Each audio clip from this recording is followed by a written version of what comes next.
Midnight, again, me, Gina. Wine, next to me. Wine go in mouth. Mouth describe wine. At midnight, it's midnight wine tasting with me, Gina. Hello.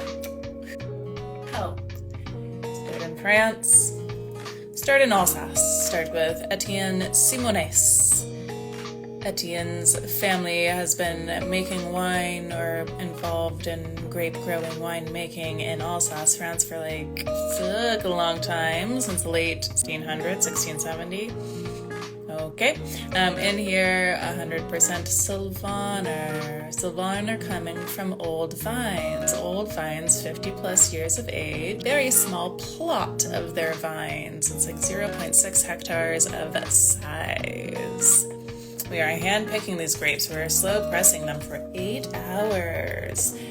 Whole cluster fermentation, native yeasts, and done in old food with a light aging. Color, really clean, touch of yellow on there. Clean and pristine, a little golden, little yellow. Semi-aromatic, smells cool, smells a little bright and sunshiny. Some white flowers. Some ripe apple. There's like a touch of honey on there too. Let's try it. Hello everyone. Happy Saturday night. Chin chin.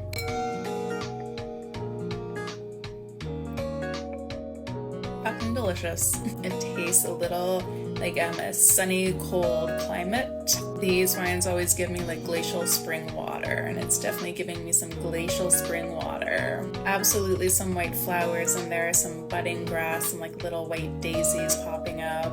There's a touch of salinity on there, just like the slightest touch, like mineral water, saline. And then there is just a very small splash of honey, just a honeyed sweetness. Medium weight too. This isn't terribly light in the mouth. It's got a pretty broad palate, a broad weight. Very nice dry finish. Absolutely delicious.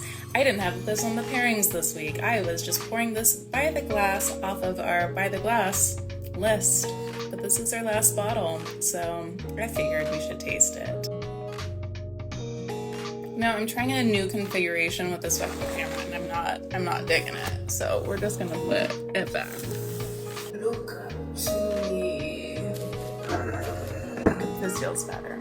I mean, even just looking at like the tears or the legs that are coming down from this glass, this wine has some weight to it. This wine has a little viscosity to it. And shall we move on?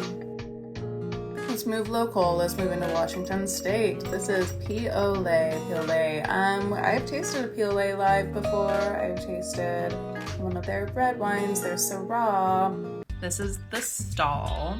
It's 100% Syrah. It's coming from a couple vineyards within Royal Slope AVA of Washington. Now let's taste their white wine. This is 100% Sauvignon Blanc coming from a single vineyard, Andrews Vineyard in Horse Heaven Hills, a nestled AVA within the Columbia Valley AVA of Washington. Piolet is a little wine collab between two friends, Andy and Alex, both mountaineers. Piolet meaning like ice axe or ice pick in French. What else do you need to know about this? Sauvignon Blanc, single vineyard. Seeing time spent in neutral oak.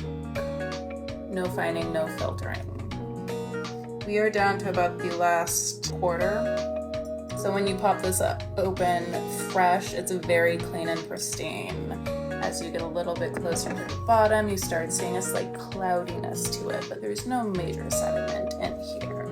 It is a very pretty light tinge of yellow with, as we are getting down to the last little bit of it, just a touch of milkiness, a touch of cloudiness.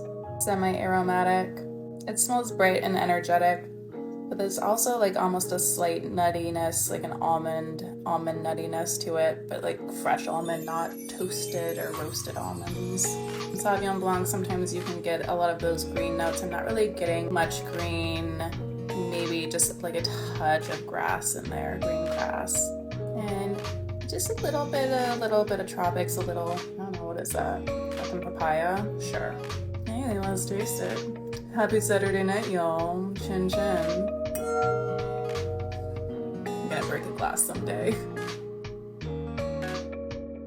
That has some evolution in the mouth. That has some staying power. That is not your classic Sauvignon Blanc, especially Washington Sauvignon Blanc. There is weight and heft and blossoming happening in the mouth. One more, please. So upon entry, it's pretty cool and simple. As soon as it hits that mid palate though, it really starts to expand.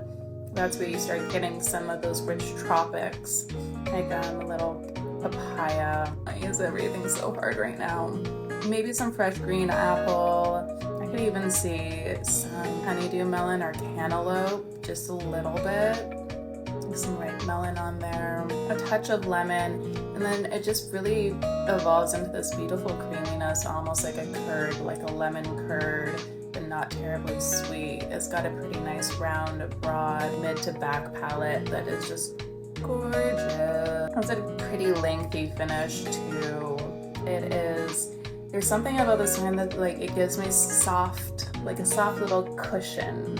Like, oh, you know what I think about is like one of those cartoons where you see the fluffy bumblebee just like kind of plopping down onto a flower center and it just kind of like poofs. And I feel like this is that puffy, poofy flower center. Yeah, does that make sense? I really get fluffy, poofy flower center in this wine. Do you? You know what? It also kind of gives me like that old-fashioned women just like powdering their noses. A beautiful like lightly scented, like floral scented baby powder. Puff, puff, puff. I think I'm going fucking crazy. So again, Sauvignon Blanc coming from the Horse Heaven Hills single vineyard from Piolet. This bottle they call the Summer of Jim because Jim is a nickname for, is it Andy?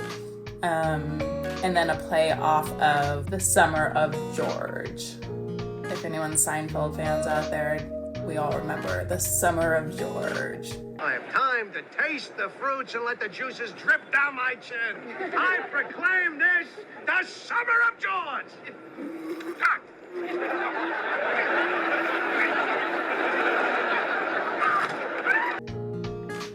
Poor George. Okay, should we hit this last bottle? Here we go. So yeah, this is actually a lot of New World. I don't really taste this much New World. We are going to California, you California haters. Whatever. This is 100% Chardonnay coming from Tobias Glen. We are in Carneros of Napa Valley. So what this is like the most southern little region within Napa Valley. And it gets nice and chilly down there. Okay, so from what I've read, these grapes might be coming from the Hyde Vineyard. This is what I've read. However, there's nothing on this bottle that says it's coming from the Hyde Vineyard. So, who really knows? 2018 vintage called Vīvō. This is aged 18 months in neutral French. They have a Burgundian winemaker. They have a Frenchman making this wine. So that helps. Ooh, I like that smell. Yeah, so this is on par with basically the other two wines that we've tasted tonight. Maybe a touch more color to it, a touch more yellow golden. I'm about clean and pristine. I just poured the last of it into my glass, so there is no sediment in there. It's semi-aromatic, but we are smelling a little bit more toasty, just a little more nutty, with a touch of vanilla. But I'm getting, like fresh baked white bread. It smells like fucking white bread, but like the crust of the white bread right when it comes out of the oven. It smells like squishy white bread. Okay, let's taste it. Nose follows onto the palate. There is a little citrus and there is a little fruit, like a little apple fruit, really gooseberry fruit.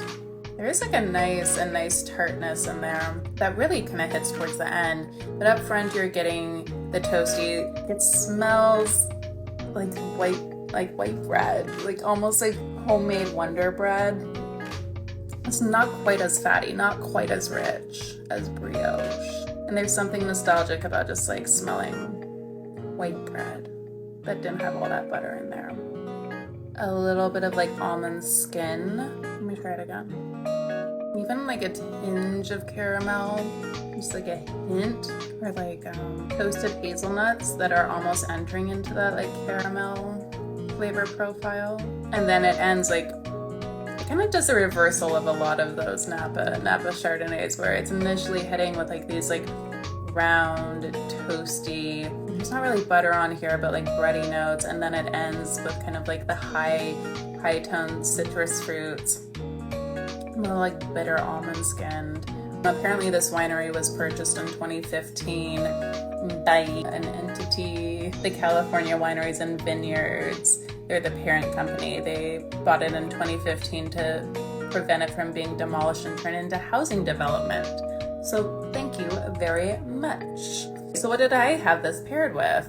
I had this paired with our cheese course. So to end, if you went with cheese, it was whipped chèvre, whipped goat cheese that was kind of doodled on the bottom of the plate. It was then served with whipped honey, so these beautiful dollops of whipped honey, pickled pearl onion petals, and then house-made Kennebec tater tots. Tater tots and cheese. When I was reading chef's description for this week's menu and I saw tater tots with the cheese, I'm like, I have to go California Chardonnay. Like, fuck that. My happy spot with fast food, with fucking french fries, with tater tots, with Dick's Burgers, I like those Napa Chardonnays. And this particular Napa Chardonnay, while it has its Napa Chardonnay qualities, it has so much acid in there, cooler site, so we can still work with that tangy goat cheese. Yeah, like, fucking amazing. So perfect. Okay, well, we did the things, we drank the things. Are there more things that need to be discussed? It was wonderful to see everyone, seeing the old faces, seeing the new faces. People are still joining. Hello. I still have a little bit of wine left, so I'll drink it.